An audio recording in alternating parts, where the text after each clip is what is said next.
So one of those Facebook memories showed up on my page last week. It was a picture from 3 years ago when Cheryl, for my birthday, had gotten us tickets to go to a Braves game at their then new ballpark.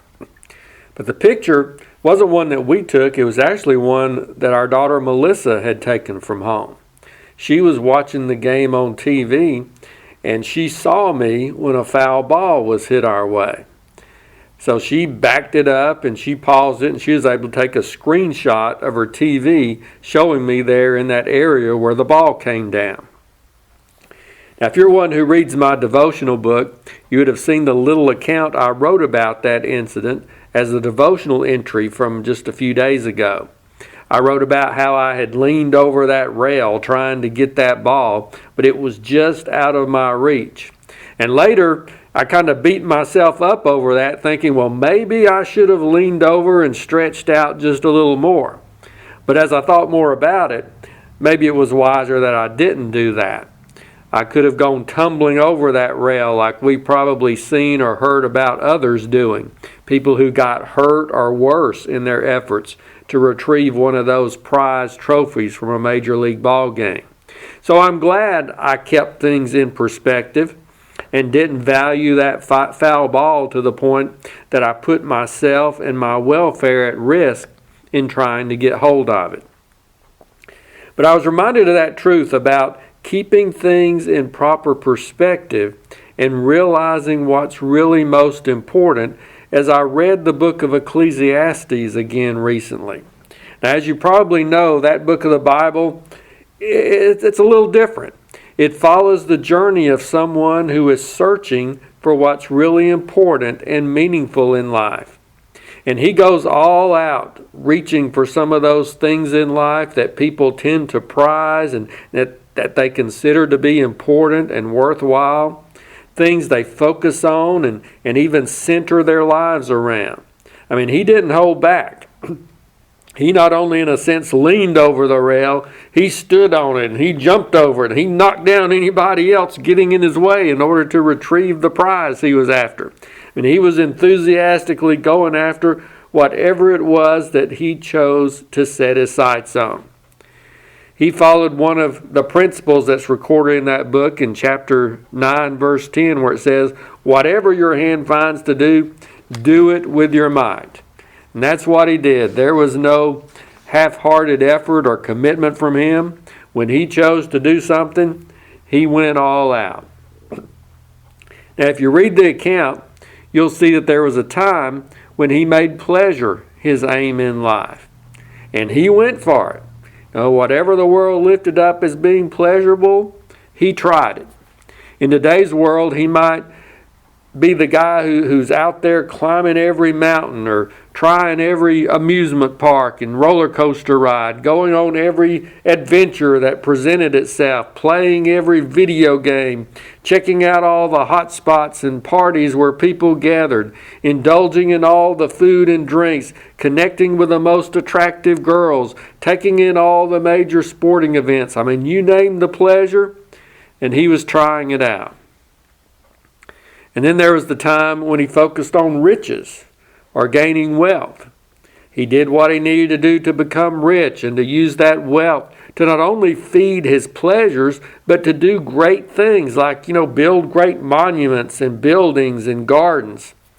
Today he'd be, the one driving around in his expensive sports car, living in a mansion, traveling around the world, maybe using his money to build his own big business or corporation or movie studio or rocket to launch off into space. Maybe even using some of his wealth to help people and to meet needs in his community. He'd probably be on the Forbes list of wealthiest people. And then there was the time he focused on more intellectual pursuits, gaining knowledge and wisdom.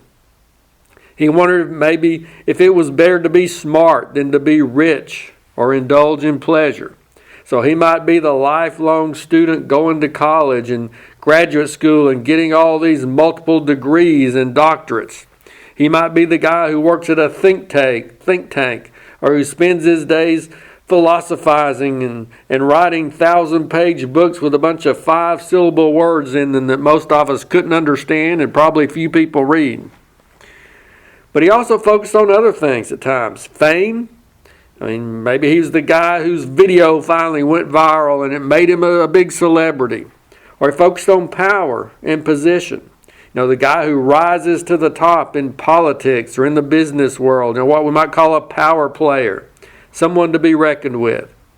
But whatever you can imagine in life that people tend to focus on and build their lives around, things they look to give meaning and purpose and fulfillment and happiness, that's what he sought and tried out. But he found that none of them lived up to his expectations. None of them turned out to be the answer to the meaning and purpose of life. None brought long-lasting satisfaction and joy. But he found them all to be vain, empty, not worthwhile. It's generally believed that Solomon wrote this book of the Bible. And that gives even more weight to what's being said, because that means that this wasn't just somebody writing hypothetically about these things or someone who just experienced these things to a small degree. But we know that this goes along with what Solomon actually experienced. He achieved that place of power and authority. He was a great and powerful king, and he achieved the wealth. Solomon's kingdom was known for its riches and extravagance. Solomon experienced all the pleasures and the problems that went along with having hundreds of wives and concubines. And Solomon was blessed with great wisdom, more than anyone before or after him.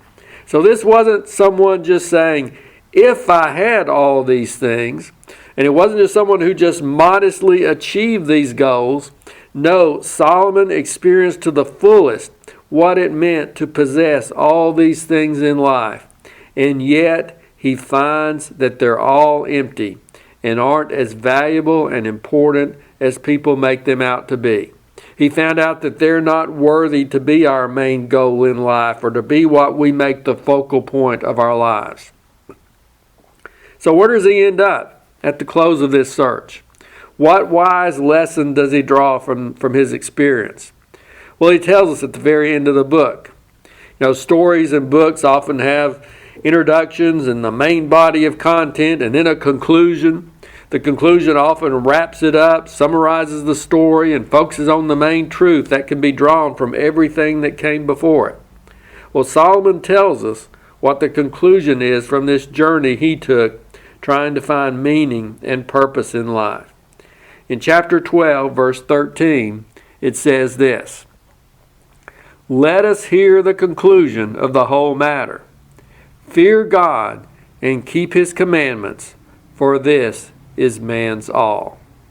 Fear God and keep his commandments, for this is man's all.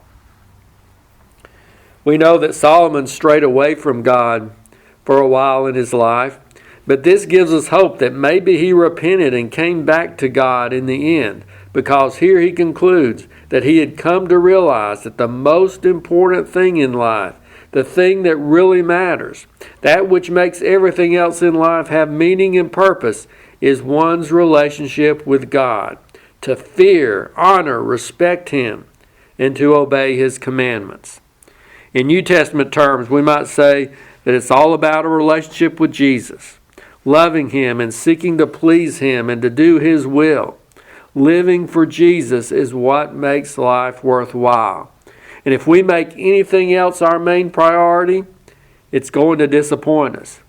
But if we make our relationship with Jesus our main goal and focus, then he helps everything else in our lives have its proper place and fulfill its purposes. Jesus first, and everything else gets lined up properly under him, and he can use those things to be good things and blessings in our lives. But if he's not first, then everything else gets out of whack. I believe the Lord wants us to apply this truth in a couple of ways this morning. First of all, it's not often these days that I get to preach in the presence of some younger people. Now, no offense to our regular congregation. And while this truth relates to all of us, it's especially good for younger people to keep in mind. And on top of that, it's unusual for me to get an opportunity to share in this setting with my own grandchildren present. And this is something that I hope that they'll remember as they go through life and face all the temptations to pursue the various roads that Solomon explored. Now let me be clear. It's not that all the pleasures of life are to be avoided. It's not that there's anything wrong with enjoying life and, having some money and doing well in business or gaining all the knowledge you can or, even rising to the top of the ladder in fame or power or social status. Several times in this book, Solomon suggests that it's good to enjoy the blessings of this life. But the problem comes when we put any of those things ahead of our relationship with the Lord. We run into trouble when those things become more of a priority to us than following Jesus and living for Him. They can hinder us in our walk with God if we put too much value on those things. Solomon speaks to young people at one point toward the end of this book. He points out that one day they're going to grow old too. So grandkids, one day if you live long enough and the Lord doesn't come back first, you're going to be as old as your papa is. So try to imagine 60-year-old Jeremy. At that point, he might not have enough hair to spike up anymore. And once you get older and look back at your life like Solomon is doing, you don't want to regret having failed to put Jesus first in your life. So he says here, remember now your Creator in the days of your youth. Don't miss out on what's most important. Don't be so busy chasing the foul balls in life, all those things the world values, and forget about God. And don't just remember that He's there, but remember what place He deserves to have in your life. Remember how much He loves you. Remember what He's done for you, sending His Son into this world to die on the cross so that you could find forgiveness and eternal life. Remember the importance of following Jesus and putting Him first in your life. You can enjoy other things, but love God and enjoy Him above all. And keep your relationship with Him your top priority so that all those other things you experience under His direction and preeminence can be blessings and not burdens in your life. Put Him first in your life now while you're young so that when you do get old like Papa, you can look out at your family and your grandchildren and your friends and the life God's blessed you with, and you can be thankful for His goodness to you. You can be thankful that by God's grace, you somehow didn't mess it all up by chasing too many foul balls or something less important that would have gotten you off track. And we're not going to be perfect. We'll do our share of stumbling and faltering along the way. I've done that. You will too. But in spite of all our shortcomings, if you'll keep Jesus first in your life, by His grace and mercy, you'll be blessed. And Solomon would say, you'll find meaning and fulfillment and joy like none of those other things can bring to you. In the New Testament, it says it this way, over in 1 John chapter 2, verses 16 and 17. It reminds us, for all that is in the world, the lust of the flesh, the lust of the eyes, and the pride of life is not of the Father, but is of the world. And the world is passing away, and the lust of it. But he who does the will of God abides forever. Now, there are some things in this world you just need to avoid. But others are okay as long as we don't desire them and lust after them more than we should, or want them more than we want Jesus, or put so much value on them that they hinder our walk with God. Because as it says here, those things don't last. They're all going to fade away. What matters and what will last is doing God's will. He who does the will of God abides forever. The other way I believe the Lord wants us to apply this has to do with all of us and where we are in today's world. For some of us who are older, we've come too far. Let's not go chasing after any foul balls now. All the things that tempted Solomon, they're still out there presenting themselves to us at times. Maybe some of them aren't as tempting to us as they were in our younger days. but they're still there. And there are some other ones too, or at least, the devil dresses those old ones up to try to make them look a little different or try to disguise them so that we don't recognize them as easily. But we've still got to guard against letting anything become more important to us than our relationship with the Lord. One of the things that I've discovered over these unusual past months during this pandemic is that I can do without some of those things that I used to place more value on. Now, I can really do without watching and supporting some of these sports and athletes, especially as they've gotten more politically active. And I can do without some of those shows and movies that these morally confused celebrities star in. And as I've done so, I've found more time to pray and to seek God and to spend time in His Word and listen to some other ministers and church services that are available now.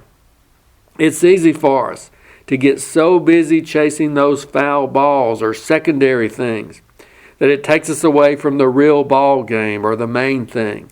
Let's keep Jesus first in our lives. And maybe we especially need that reminder today in relation to politics during this election year. Let's not let politics or the election take precedence over our relationship with the Lord. Let's not chase that foul ball. And yes, I do believe this election is important. We do need to emphasize it. It is important. But I hope you know that no matter who wins, it's not going to resolve our problems. If one side wins, it's probably going to mean we Christians are going to face more restrictions and hostilities from the government and are going to see more official actions and laws that go against what we believe. We may lose more of our freedoms. But if the other side wins, it probably means more rioting and backlash from our society against Christians and against the values we uphold. An election isn't going to resolve things. Only God and people turning back to Him and submitting to Him and His Word will do that. So let's be careful that we aren't exalting things like politics or security from a pandemic or the issues related to some of the social unrest we're witnessing today to a place in our hearts and lives where we value them and focus on them more than on the Lord and our walk with Him and doing His will. Now, there are things in this world we can be involved in, and there are things we need to be involved in, and that we have a duty as believers to be concerned about and to be involved in. But don't let them begin to take priority and cause you to lose sight of the main thing. The conclusion for Solomon is still the conclusion for us today. Fear God and keep His commandments, for this is man's all. Put Jesus first. Do the will of God. Don't let any other pursuits in life keep you from that which is most important.